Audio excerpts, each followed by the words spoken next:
우선은 일단 NXT 특징주 한번 살펴보시죠. 네. 삼성전자 네. ADR 상장 이야기가 다시 한번 좀 나오는 것 같더라고요. 네. 이거 어떻게 된 건가요? 일단은 뭐 삼성전자에서 아니다, 뭐 얘기가 잘못됐다 그러니까요. 그렇게 좀 나왔죠.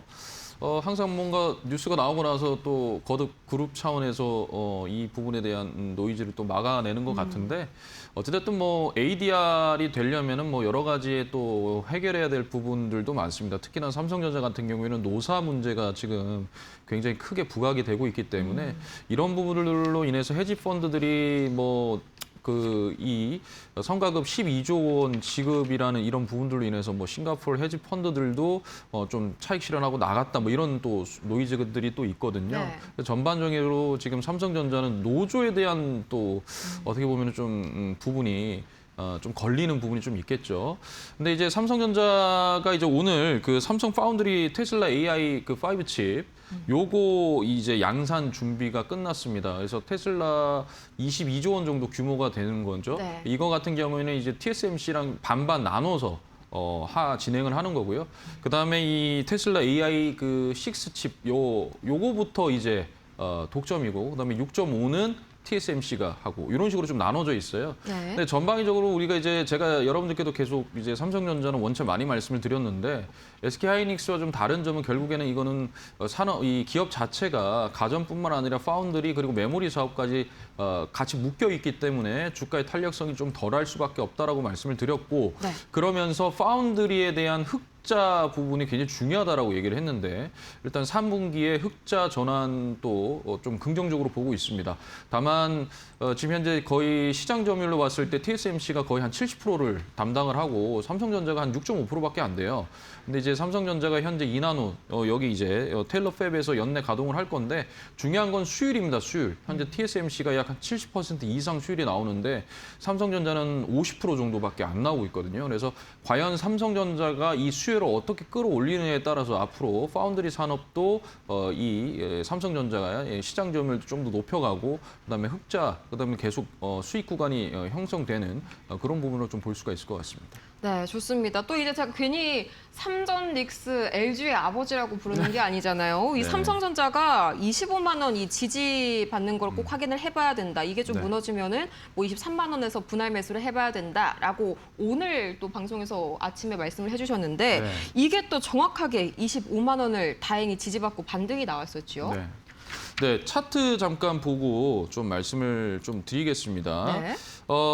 전반적으로 이제 25만 원 구간을 제가 좀 말씀을 드렸던 이유가 바로 이곳이거든요. 이 구간입니다. 이 구간이 뭐냐면은 전반적인 흐름상에서 여기 갭을 띄우고 나서 그다음부터 주가가 계속적으로 올라가는 모습을 보여줬습니다. 그리고 나서 이 25만 원 선을 지지받지 못하고 만약에 빠지게 된다면은 여기 갭 이 자리죠. 23만 2,500원. 이 구간까지는 한번 분할 매수를 좀 열어놓고 좀 관망을 하셔야 된다라고 말씀을 드렸고요. 아침 방송에서. 만약에 25만 원을 지지를 받고 반등을 주고 수급이 들어오게 된다면 한 번 더 우리가 또 오늘 이제 금리에 대한 부분도 또 나올 거고 소비자 물가지수에 대한 부분이 나올 거고 다음 주에는 또 연준의 금리에 대한 부분도 나오고 목요일에는 또 우리나라 한국은행 금리 방향성도 나옵니다. 그래서 여러 가지 이슈들이 현재 복합적으로 있기 때문에 일단은 25만 원 지지받고 반등 틀어주면은 나쁜 건 아니다라고 말씀을 드렸었어요. 네. 근데 이제 오늘 시장이 어찌됐든 25만 원 짚고 올라가는 모습을 또 보여주면서 동시에 또 ADR 관련된 그런 또 뉴스 보도가 또 이어졌습니다. 삼성전자, 뭐 SK하이닉스도 마찬가지예요. 그러니까 갭을 떠서 그대로 올렸기 때문에 주가가 조정이 나오면은 갭을 메꾸는 자리까지도 내려올 수 있다라고 좀 판단을 했는데 거기가 121선입니다. 그래서 지금 현재 121선, 6개월선이죠.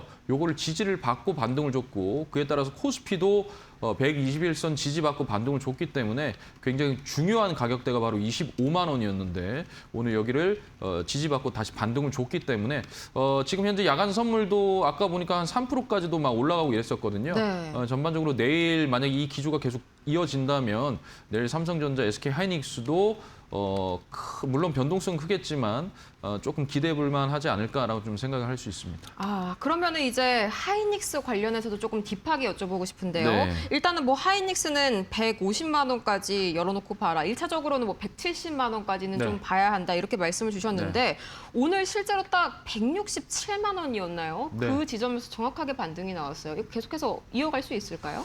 일단은 뭐 SK 하이닉스 지금 수급이 엄청나게 들어왔고요. 네. 잠깐 좀 차트 보면서 좀 말씀을 드릴게요. 네. 지금 SK 하이닉스 오늘 거래량이 거의 지금 보시면은 그 6개월 만에 지금 최대입니다. 6개월 만에 최대로 지금 거래량이 들어왔어요.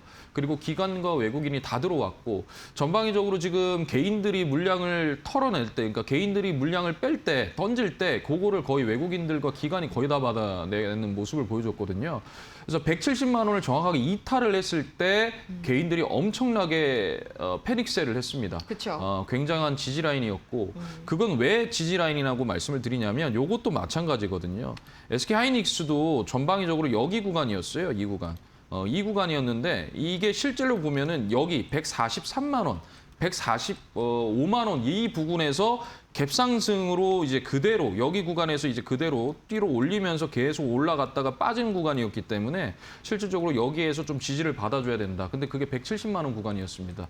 여기를 만약에 이탈하게 된다면 아침 무료 방송도도 말씀드렸지만 한 150만 원 선까지 또 열어놓고 분할 매수 기다려야 된다라고 말씀을 드렸고요. 만약에 이게 아니고 반등을 주게 되면 또 기대해 볼 만한데 결국에는 이 170만 원이 패닉셀을 하게 되는 개인이 패닉셀 더는 못 버티겠다 하고 패닉셀을 했을 때 개인 투자자 기관은 아침부터 계속 쓸어 담고 있었습니다. 그래서 이런 구조로 봤을 때 내일도 삼성전자와 더불어서 아침에는 좀 갭상승으로 시작하지 않을까. 그리고 내일 시장은 이 기조가 그대로 유지가 되느냐 이 부분도 또 굉장히 중요할 것 같아요. 네, 이 부분 굉장히 또 이제 기대감이 됩니다. 거기에다가 오늘 CPI도 잘 나왔으니까 당연히 이제 테크주들한테는 플러스가 될 수밖에 없는 소식이잖아요. 그렇죠. 네. 이 점까지 좀 같이 참고를 해보시면 좋을 것 같습니다. 뭐 실제로 지금 프리장에서 또 반도체 단 굉장히 강하게 말아 올려주고 있네요. 네.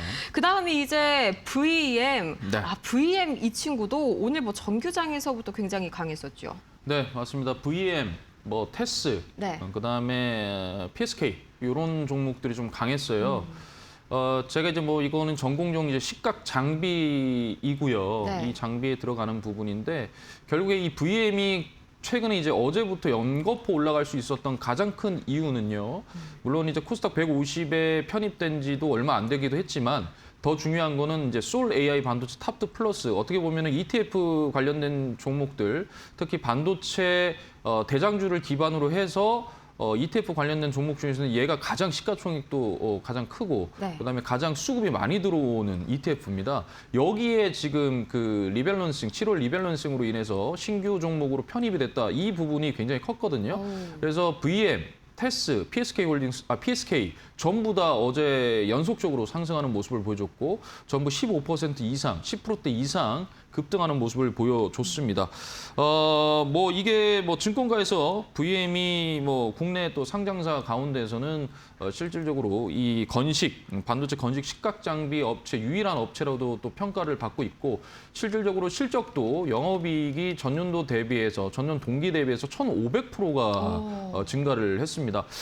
지금 이제 제가 이제 계속 반도체 같은 관련된 거는 실적 나올 때까지 좀 지켜보자라고 말씀을 드리는 이유가 네. 오늘 이제 테크인 같은 경우에도 어제 실적 발표가 나오고 나서 오늘 좀 급등하는 모습을 보여줬잖아요.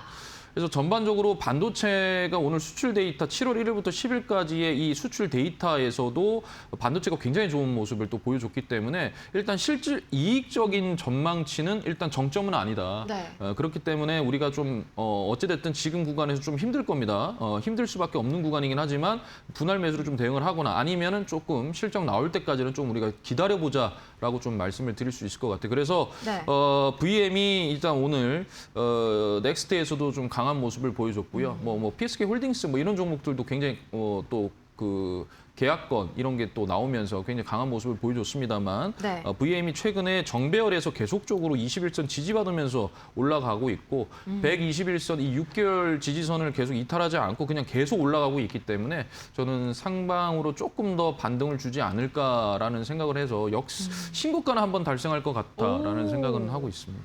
또 이제 이 테크윈 같은 경우에도 사실 이제 내시 때 네. 이미 2주 전쯤이었나요? 6월 1일이었나요? 네. 이때 짚어주셨잖아요. 네. 또 이제 오늘 두 자리 때 굉장히 네. 강한 상승세가 나왔었죠. 맞습니다. 근데 이제 VM 같은 경우에도 앞으로 이 정고점을 돌파할 가능성까지 열어두고 있다. 네. 아, 제 2의 테크윙이 되지 않을까 하는 약간 그런 기대감이 또 문득 네. 드네요. 내일 시장의 밑그림은 다 그려진 것 같은데요. 이 삼전 닉스 그리고 LG, 한화까지 지금 가지고 계신 모든 분들께서는 저희 필승 파트너님의 품 안으로 오시면 되겠죠. 저희 문자 메시지 샵 3772번으로 정필승 세 글자 보내주셔도 되시고요. 또 매일 아침마다 저희 공개 방송 통해서 함께 해주고 계시죠. 오늘은 또 삼성전자의 지지라인 정확하게 잡아주셨습니다. 저희 매일 아침 이 8시 10분마다 필승 파트너님, 앞으로의 이 전 미국 증시에서 해석과 더불어서 그걸로 가지고 어떤 섹터, 어떤 종목들이 구체적으로 갈지 여기에 대한 힌트까지